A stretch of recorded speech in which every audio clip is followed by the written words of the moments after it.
तो hello friends, कैसे हैं आप सब। मेरा नाम है धीरेन्द्र शुक्ला और स्वागत करता हूं आप सभी का हेलो धीरेन्द्र चैनल में। आज की पाइथन की क्लास में हम नेस्टेड इफ के बारे में जानेंगे।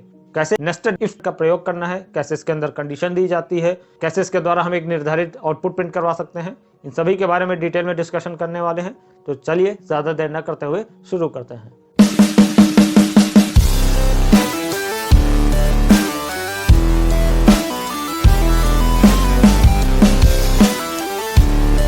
तो फ्रेंड्स, अब हम आ गए हैं अपने कंप्यूटर की स्क्रीन पर। चलिए ओपन कर लेते हैं अपना सबलाइम टेक्स्ट एडिटर। ये हमने लास्ट टाइम अपने इफ स्टेटमेंट के बारे में पढ़ा था। चलिए नई फाइल क्रिएट कर लेते हैं। यहाँ पर मैंने न्यू फाइल को ओपन कर लिया है। मैं इसको सबसे पहले सेव कर लेता हूँ। यहाँ पर इसका नाम मैं दे देता हूँ नेस्टेड इफ .py। ध्यान रखना है py extension and save as type के अंदर ऑल फाइल्स। फाइल को करते हैं सेव एंड अब काम करना स्टार्ट करते हैं। लेट्स सपोज कि हमारे पास एक नाम का एक वेरिएबल है जिसके अंदर हमने रखा है 40 एंड बी वेरिएबल है जिसके अंदर हमने रखा है 37। नेक्स्ट लाइन पे चलते हैं एंड यहाँ पर लिखते हैं अगर a is greater than b colon, that means if check करेगा इस कंडीशन को कि क्या a बड़ा है b से। अगर a बड़ा है b से तो कोलन लगा करके हम इस स्टेटमेंट के अंदर जाएंगे। एंटर की प्रेस करते ही मेरा सबलाइम टेक्स्ट एडिटर ने क्या किया, एक टाइप का ऑटोमेटिक स्पेस दे दिया। दैट मीन्स हम इफ स्टेटमेंट के अंदर आ चुके हैं। अब अगर इफ के साथ लिखी हुई condition that means a is greater than b true होती है, उस केस में अगर हम जो भी प्रिंट करना चाहते हैं या जो भी काम करवाना चाहते हैं वो हम अंदर करते हैं। लेट सपोज कि हम डायरेक्ट लिखते हैं प्रिंट a इज ग्रेटर, तो हमारा इफ स्टेटमेंट चल जाता है। लेकिन अब हम नेस्टेड इफ पढ़ रहे हैं। नेस्टेड इफ का मतलब होता है एक इफ के अंदर दूसरा इफ। अगर हम एक इफ के अंदर एक और इफ लगा देते हैं तो वो नेस्टेड इफ कहलाता है। इसी तरीके से हम एक इफ के अंदर दूसरा इफ और दूसरे के अंदर तीसरा इफ भी लगा सकते हैं। तो इस तरीके से जब एक इफ स्टेटमेंट की चेन बनती चली जाती है, एक के अंदर दूसरा इफ, दूसरे के अंदर तीसरा, तीसरे के अंदर चौथा एंड सो ऑन, इस चेन को कहा जाता है नेस्टेड इफ। तो चलिए देखते हैं कि ये कैसे वर्क करता है।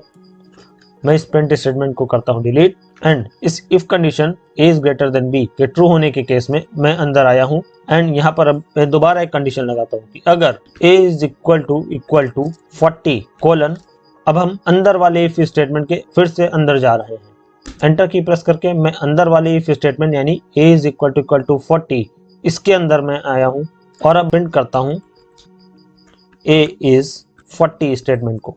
तो दैट मीन्स यहाँ पर क्या हुआ कि पहले बाहर वाली कंडीशन दैट मीन्स पहले बाहर वाला इफ चलेगा। अगर पहले वाली कंडीशन ट्रू होती है तब आएगा इसके अंदर एंड ये वाला स्टेटमेंट चलेगा। अंदर लिखा हुआ है मैंने कि क्या a 40 के इक्वल है। अगर a 40 के इक्वल है तो उस केस में क्या होगा, ये दोबारा इस अंदर वाले इफ स्टेटमेंट के अंदर आएगा और अंदर हमने लिख रखा है कि a इज 40 प्रिंट कर दो।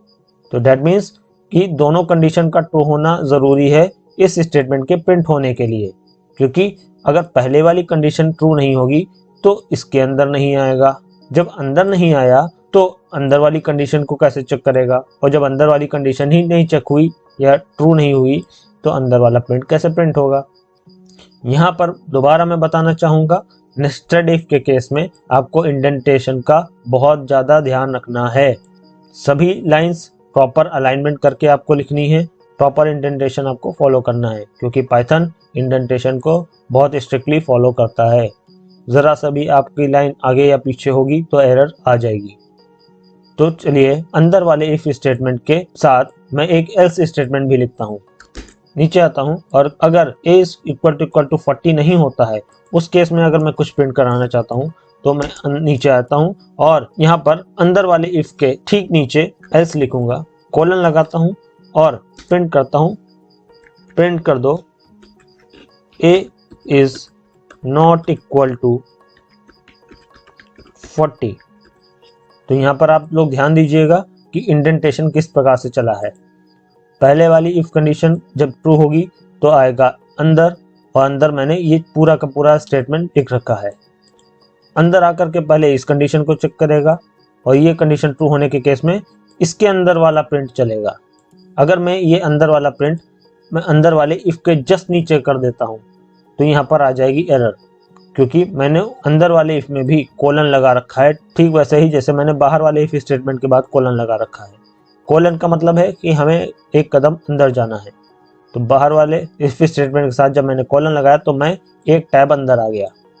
इसी तरह से जब मैं अंदर वाले इफ स्टेटमेंट के बाद में कोलन लगाऊंगा तो फिर से मुझे इस पॉइंट से एक टैब अंदर आना है। इसी तरह से जो ये एल्स कीवर्ड है वो अंदर वाले इफ स्टेटमेंट के साथ में लिखा हुआ है, तो ये हमें अंदर वाले इफ के साथ में लिखना है। एल्स इफ के अंदर इस तरह से नहीं लिखा जाता है, तो एल्स रहेगा बाहर, दैट मीन्स अंदर वाले इफ के अलाइनमेंट में। और इस एल्स के साथ भी जब लगता है कोलन तो हमें क्या करना है, फिर से हमें एक टैब अंदर आना है। दैट मीन्स इस एल्स वाले पॉइंट से, इस पॉइंट से हमें एक टैब अंदर वापस आना है और इसे अंदर दबा के लिखना है। ऐसे नहीं कि आप एल्स के जस्ट नीचे आप ये प्रिंट लिख दोगे, क्योंकि ये वाला प्रिंट भी एल्स कंडीशन में ही चल रहा है, तो एल्स के एक टैब अंदर हमें लिखेंगे। तो इसी तरीके से मैं अगर बाहर वाले इफ स्टेटमेंट यानी a ग्रेटर देन b के साथ अगर मैं एल्स लगाना चाहता हूँ तो मुझे करना होगा एंटर की प्रेस एंड बैक स्पेस दबाते हुए आना है बाहर वाले इफ के नीचे और यहाँ पे लगाना है एल्स। यहाँ पर अगर मैं प्रिंट करना चाहूंगा इस एल्स के ठीक नीचे, यहाँ पर नहीं, इसके एक टैब अंदर आकर के यहाँ पर लिखता हूं मैं प्रिंट, एक मैसेज लिख दो डबल कोट के अंदर कि a is not greater than b। तो यहाँ पर हमने देखा कि इस पूरे के पूरे नेस्टेड इफ स्टेटमेंट के अंदर इंडेंटेशन का किस तरह से ध्यान रखा गया है। अगर आप इंडेंटेशन को ध्यान नहीं रखोगे तो पाइथन हमेशा एरर ही देता रहेगा। ये लास्ट वाला जो इफ लिखा हुआ है वो बाहर वाले इफ के साथ में लिखा गया एल्स है। ये वाला एल्स बाहर वाले इफ का एल्स है, जबकि ये जो एल्स लिखा हुआ है वो अंदर वाले इफ का एल्स है। अगर आप बाहर वाला एल्स नहीं देना चाहते हैं तो यहाँ पर नहीं दे, कोई प्रॉब्लम नहीं है। इसी तरीके से अगर आप अंदर एल्स नहीं देना चाहते हैं तो मत दीजिए, कोई दिक्कत की बात नहीं है।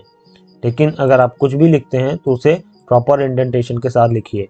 मैं फिर से रिकमेंड करूंगा कि आप टैब की का इस्तेमाल करें इंडेंटेशन के लिए, ना कि स्पेस बार का, क्योंकि स्पेस बार से कहीं पर एक कैरेक्टर का स्पेस, कहीं पर दो कैरेक्टर का स्पेस, इस तरह से दिक्कत की बात हो जाती है। इस तरह से हमारी एरर आ जाती है क्योंकि प्रॉपर स्पेस नहीं छूट पाता है। इसलिए हमेशा टैब की का इस्तेमाल करें इंडेंटेशन को फॉलो करने के लिए। तो ये था हमारा नेस्टेड इफ का चैप्टर। उम्मीद करता हूँ आज की क्लास आपको अच्छे से समझ में आई होगी। अगर आप लोगों को अभी भी कुछ समझ में नहीं आया है या किसी भी प्रकार का कोई क्वेश्चन है तो आप कमेंट सेक्शन में कमेंट करके मुझे ज़रूर बताएं। मैं पूरी कोशिश करूंगा आप सभी के सवालों का जवाब देने की। वीडियो अगर पसंद आई हो तो लाइक एंड शेयर करना ना भूलें। चैनल पर नए हो तो चैनल को ज़रूर सब्सक्राइब करें। अपना ढेर सारा ख्याल रखिए। जल्दी मिलते हैं नेक्स्ट वीडियो में। तब तक के लिए थैंक यू।